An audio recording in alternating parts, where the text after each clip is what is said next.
ত্রিপুরা উত্তর জেলা ধর্মনগর জেলা হাসপাতাল ঘিরে বিস্ফোরক অভিযোগ, নিরাপত্তা নিয়ে তীব্র প্রশ্ন। ত্রিপুরা উত্তর জেলা ধর্মনগর মানুষের শেষ ভরসা স্থল ধর্মনগর জেলা হাসপাতাল আজ যেন নরকে পরিণত হয়েছে। নিরাপত্তাহীনতা এবং প্রশাসনিক উদাসীনতার এক লজ্জাজনক প্রতীকে। যে হাসপাতালে সাধারণ মানুষ সুস্থ হওয়ার আশায় ছুটে আসেন, সেই হাসপাতালের ওপিডি চত্বরেই এখন দেখা যাচ্ছে এক চরম উদ্বেগজনক দৃশ্য। হাসপাতাল চত্বরে যত্রতত্র পড়ে থাকতে দেখা যাচ্ছে ব্যবহৃত গর্ভনিরোধক সামগ্রী, মাদক সেবনের সিরিঞ্জ এবং বিদেশি মদের খালি বোতল সহ একাধিক নোংরা ও আপত্তিকর জিনিসপত্র। এই দৃশ্য শুধু উদ্বেগজনক নয়, বরং গোটা উত্তর জেলা স্বাস্থ্য ব্যবস্থার কঙ্কালসার রূপটিকেই জনসমক্ষে তুলে ধরেছে। ত্রিপুরা থেকে বিক্রম কর্মকারের রিপোর্ট, বিগ নিউজ বাংলা। কিছু অসামাজিক যেতে পারে, আপনি কি জানেন স্যার? আর যার প্রতি আপনি কি অ্যাকশন নিতে পারছেন? প্রথমে আমি আপনাদেরকে ধন্যবাদ জানাই, কারণ আপনাদের মাধ্যমে আমি জানতে পারলাম আউটডোর যেটা ট্রমা সেন্টার যুগের থেকে একটু দূরে এখনও হয়নি। তো ওইটার মধ্যে কিছু কাজ হয় আমাদের, যেমন সোনোগ্রাফি, কিছু কাজ আমাদের হয়, কিন্তু অসামাজিক কাজ করার ব্যাপারে আমার কাছে কোনো ধরনের তথ্য ছিল না এবং এটা অত্যন্ত নিন্দনীয়, এটা খুবই খারাপ কাজ।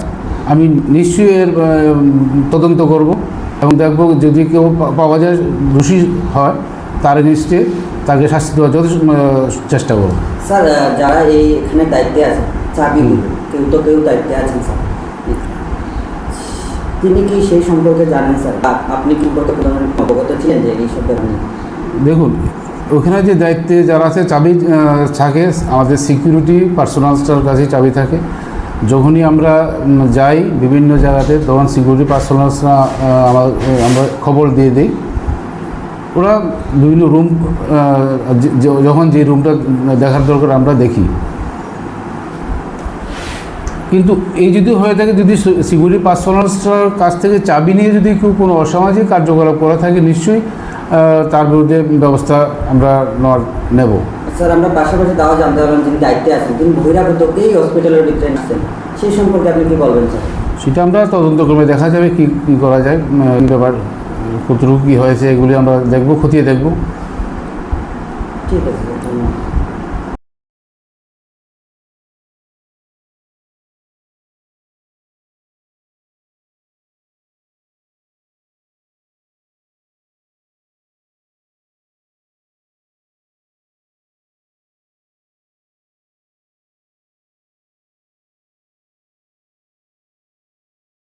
নাম আপনার?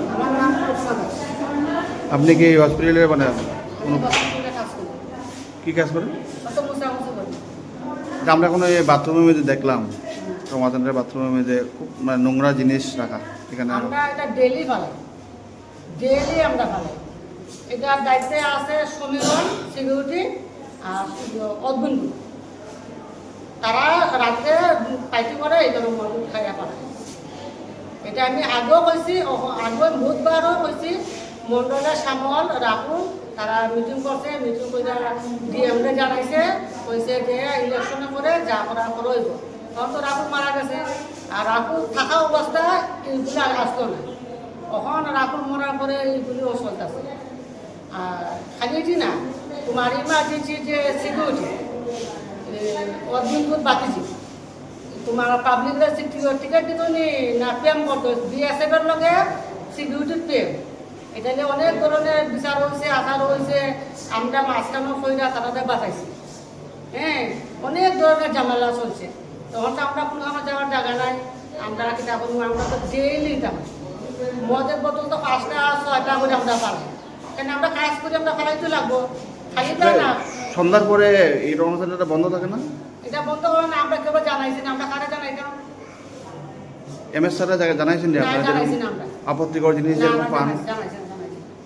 এবারে আমরা স্টাফ আনার জন্য আসবো, তার নাম কিন্তু তার মোবাইলও ফটো উঠে রাখছে। কিন্তু আজকে আইসে না, অনেক কিছু মানে তার মোবাইল উঠাইছে। কতদিন থেকে এরকম মানে রাহুল মোড়ার পর থেকে এই বাথরুমগুলো চাবি কাছে আছে, অর্জুনের কাছে আছে, এইখানে নিচে আছে। চাবি কি ওনার কাছে থাকে? হ্যাঁ, তারা রাত্রে পার্টি করে সমীরণ আর অর্জুন তারা আপনাদের দিয়ে কি কাজ করে আমরা দেখতে পেলাম, আপনারা রেজিস্টারও লিখতেছেন।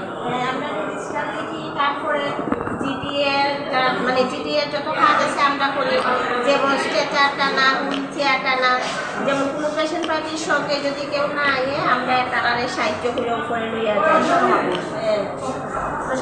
আমরা যখন যেটা লাগে হ্যাঁ, এক্সরে সোনোগ্রাফি সব কিছু আমরা সব কিছু আমরা করতেছি।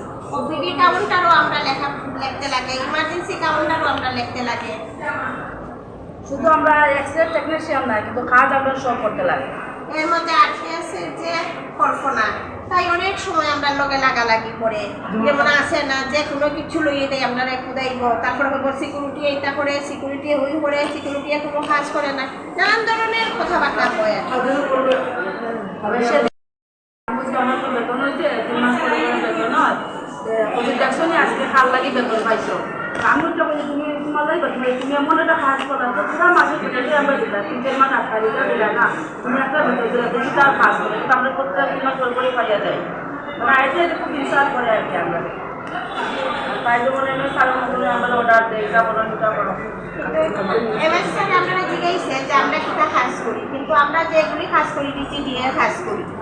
ইমার্জেন্সি আমরা মানে রেজিস্টার মেনটেন করি, এমনকি ওপিডিতেও রেজিস্টার মেনটেন করি। আপনার ওইদিকে যদি কোনো প্রবলেমও থাকে, স্টাফের যদি কোনো প্রবলেম থাকে, মানে কম থাকে স্টাফ, তো আমরা ওই 2 জায়গায় আমরা ম্যানেজ করতেই লাগে, না করলে হয় না।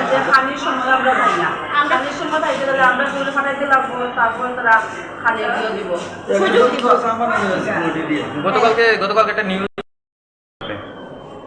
তারা যার কথা বলছে আমরা কোনোদিনও দেখছি না। আমরা দাদার কথা বলি, দাদারা কোনোদিনও আমরা এই ব্যাপারে দেখছি না। আর দাদা কোনোদিনও আমরা রুমে আইয়া যে 10টা মিনিট গল্প করে বা কথা কয়, তাইদের প্রয়োজনে যা দরকার তাই ডাকে কথা কইয়া দাদা আমরা অনেক সময় দরকার লাগলে দাদারে ফোন করি বা দাদারে ডাকি, দাদা একটু সময় 5-10 মিনিট সময় আমরা সঙ্গে কথা কইয়া দাদা যায়। কোন দাদার নাম? অর্ধেন্দু সূত্রধর, আমরা এই জায়গা। ঠিক আছে। একদম মিথ্যা কথা, আমরা কোনোদিনও দেখছি না এই ব্যাপারে। তারা এরকম ব্যাপারে যে কাজ করে বা শুনছিও না, এই প্রথম শুনলাম তাদের মুখে থেকে।